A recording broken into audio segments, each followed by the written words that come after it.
மக்களவையில் பேச எதிர்க்கட்சித் தலைவர் ராகுல் காந்திக்கு அனுமதி அளிக்கப்பட்டுள்ள நிலையில் அவர் தேசிய பாதுகாப்பு குறைபாடுகள், எல்லை ஊடுருவல்கள், பிரதமரின் மௌனம் உள்ளிட்ட முக்கிய பிரச்சினைகள் குறித்து கேள்வி எழுப்புவார் என எதிர்பார்க்கப்படுகிறது.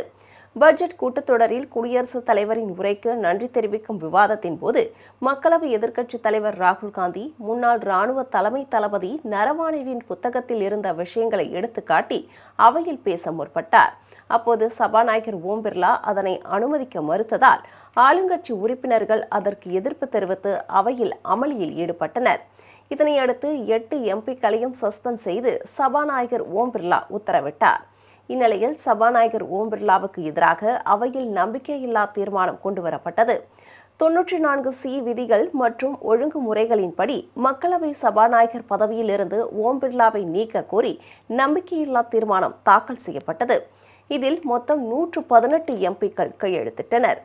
நம்பிக்கையில்லா தீர்மான நோட்டீஸை ஆய்வு செய்து முறையான நடவடிக்கை எடுக்கும்படி அதனை அவையின் பொதுச் செயலாளருக்கு ஓம் பிர்லா அனுப்பினார். நம்பிக்கையில்லா தீர்மானம் நோட்டீஸில் ஓம் பிர்லா கடுமையான பாரபட்சத்துடன் நடந்து கொள்கிறார் என குற்றச்சாட்டு கூறப்பட்டுள்ளது. நம்பிக்கையில்லா தீர்மானம் விவகாரத்தில் ஒரு முடிவு எடுக்கும் வரை அவை நடவடிக்கைகளில் பங்கேற்கப் போவதில்லை என ஓம் பிர்லா முடிவு செய்துள்ளார். இந்நிலையில் ராகுல் காந்திக்கு மக்களவையில் பேச அனுமதி அளிக்கப்பட்டுள்ளதால் அவர் அவையில் என்ன விஷயங்களை பேச உள்ளார் என எதிர்பார்ப்பு எழுந்துள்ளது.